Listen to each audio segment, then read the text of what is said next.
সমকোট বাতিল করতে হবে।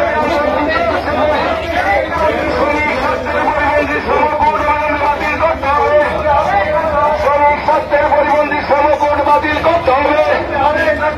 শ্রমিকদের ন্যূনতম মজুরি মাসিক 26,000 টাকা করতে হবে।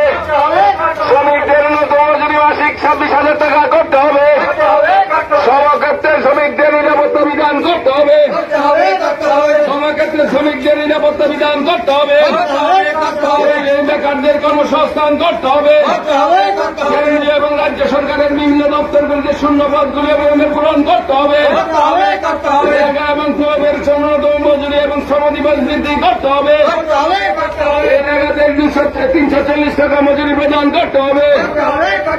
সারা দেশব্যাপী আন্দোলন চলছে।